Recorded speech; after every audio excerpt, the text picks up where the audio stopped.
Informative ভিডিওর নতুন একটি এপিসোডে সকলকে জানাই আন্তরিক অভিনন্দন ও শুভেচ্ছা। আজ আমরা পশ্চিমবঙ্গ রাজ্যের কোচবিহার জেলার দিনহাটা থানার অন্তর্গত প্রত্যন্ত গ্রাম দড়িবশ ও জারিধল্লার প্রাকৃতিক সৌন্দর্য তুলে ধরব। এই গ্রাম দুটি ভারতের মূল ভূখণ্ড থেকে জলঢাকা নদী, স্থানীয় নাম সিঙ্গিমারি নদী দ্বারা বিচ্ছিন্ন। তার পাশেই রয়েছে প্রতিবেশী দেশ বাংলাদেশ। কাঁটাতার না থাকায় ও যোগাযোগ ব্যবস্থা ভালো না থাকায় স্থানীয় অধিবাসীদের অনেক সময় বাংলাদেশের উপর নির্ভরশীল থাকতে হয়, বিশেষ করে বন্যার সময়। এই গ্রাম দুটিতে প্রবেশ করতে হলে চেক পয়েন্টে বিএসএফের কাছে এন্ট্রি করে নিয়ে তবেই গ্রামে প্রবেশ করতে হয়। আমরা এন্ট্রি করে নিয়ে নৌকায় করে ওই গ্রাম দুটির দিকে রওনা দিলাম। এই গ্রাম দুটিতে প্রবেশ করতে হলে একমাত্র এই নৌকার মাধ্যমেই প্রবেশ করতে হয়।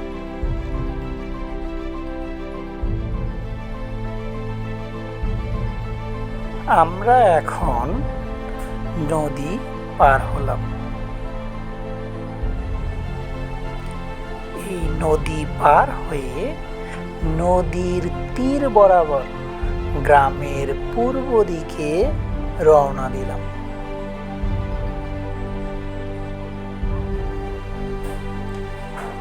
এই নদীর তীর বরাবর রয়েছে অসংখ্য গাছপালা, রয়েছে শস্য ক্ষেত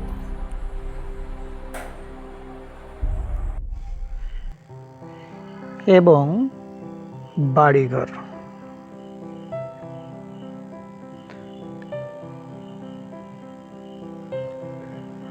আমরা দেখতে দেখতে একদম দড়িবশ ও জারিধল্লার পূর্ব প্রান্তে এসে পড়েছি।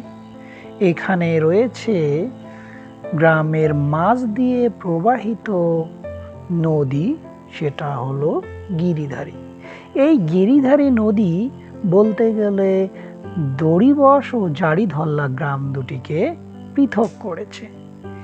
এই নদীতে এখন নতুন একটি ব্রিজ হয়েছে, যদিও ব্রিজটির কাজ এখনো সম্পূর্ণভাবে শেষ হয়নি।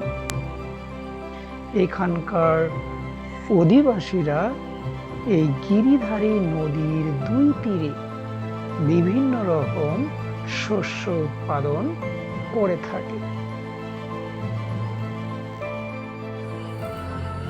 জারিধল্লা ও দড়িবশ গ্রামের পূর্ব প্রান্তে রয়েছে একটি ছোট্ট পার্ক, যেটি নগরটারি নামে পরিচিত। এই নগরটারিতে একটি ছোট্ট বাজার রয়েছে। স্থানীয় মানুষরা এখান থেকেই বিভিন্ন রকম খরচপাতি করে থাকে। বলতে গেলে কয়েকটা সামান্য দোকানপাট রয়েছে, এইখান থেকে তাদের প্রয়োজনীয় সামগ্রী কিনে থাকে।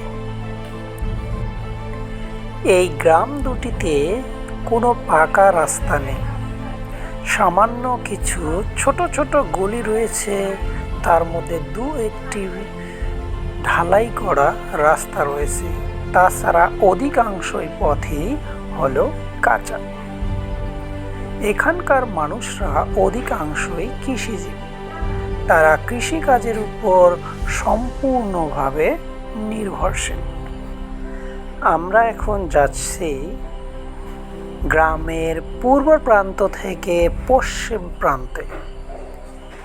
যে রাস্তা ধরে যাচ্ছি এটি হলো এই দড়িবশ ও জারিধল্লার প্রধান রাস্তা, অর্থাৎ এটি হলো এই গ্রামের সীমান্তবর্তী রাস্তা। এই রাস্তার দক্ষিণ পাশে রয়েছে ভারতের প্রতিবেশী দেশ বাংলাদেশ। ওইখানকার স্থানীয় অধিবাসীরা মূলত কৃষিকাজের জন্য এখানে আসে। আসলে ভাষাগত এবং সাংস্কৃতিক অনেকটা মেলবন্ধন থাকায় ওই পাশের অধিবাসীরা এখানে কর্মক্ষেত্রের জন্য ছুটে আসে। ওই যে দূরের গাছপালাগুলো দেখা যাচ্ছে, ওগুলো মূলত হচ্ছে বাংলাদেশের। এখানকার স্থানীয় অধিবাসীরা কৃষিকাজের পাশাপাশি বিভিন্ন রকম পশুপালনও করে থাকেন। তাদের মধ্যে অন্যতম হলো গরু, ছাগল, ঘোড়া প্রমুখ। আসলে ঘোড়া বললাম কেন, এখানকার যানবাহনের একমাত্র উপায় হচ্ছে ঘোড়া। আসলে ঘোড়ার মাধ্যমে তারা বিভিন্ন পণ্যদ্রব্য এক স্থান থেকে অন্য স্থানে নিয়ে যাওয়া আসা করে। দেখতে দেখতে আমরা চলে এসেছি গ্রামের সীমান্তবর্তী স্কুল দড়িবস ডিএনডিপি প্রাইমারি স্কুল। এটি হলো এই গ্রাম দুটির একদম সীমান্তবর্তী বিদ্যালয়। এই বিদ্যালয়টি অনেকটা ট্রেনের আদলে তৈরি। আসলে এখানকার স্থানীয় অধিবাসীরা অর্থাৎ কচিকাঁচিরা তারা এখনো ট্রেনেই দেখেননি। আসলে তাদের মধ্যে ট্রেন সম্পর্কে ধারণা দেওয়ার জন্যই মূলত এই ট্রেনের আদলে বিদ্যালয়টি তৈরি করা হয়েছে। এই ট্রেনের আদলে বিদ্যালয়টি নির্মাণ করার কারণে দূর দূরান্ত থেকে বিভিন্ন মানুষজন এই বিদ্যালয়টিকে দেখার জন্য ছুটে আসেন। আসলে দুটি বিশেষত্ব, এক হচ্ছে ট্রেনের আদলে নির্মাণ, দ্বিতীয় হচ্ছে সীমান্তবর্তী প্রত্যন্ত এলাকায় বিদ্যালয়টি স্থাপন, অর্থাৎ ভারত ও বাংলাদেশের সীমান্তবর্তী এই বিদ্যালয়। সেই কারণে অধিকাংশ মানুষের একটি বাড়তি আকর্ষণ লক্ষ্য করা যায়। আমরা এখন অবস্থান করছি গ্রাম দুটির একদম মাঝখানে। এই গ্রাম দুটির চতুর্দিকে রয়েছে শস্য শ্যামলা ক্ষেত, যেখানে কচিকাঁচারা বিভিন্ন রকম কৃষিকাজের সঙ্গে যুক্ত রয়েছে। অধিক উৎসাহ ও উদ্দীপনার কারণে খেলার ছলে তারা বাবা মাকে একটু কৃষিকাজে সহায়তা করছে। আজকে তাহলে এ পর্যন্ত, আবার দেখা হবে নতুন একটি এপিসোডে। ততক্ষণ পর্যন্ত আপনারা সকলেই সুস্থ থাকুন, ভালো থাকুন। ধন্যবাদ।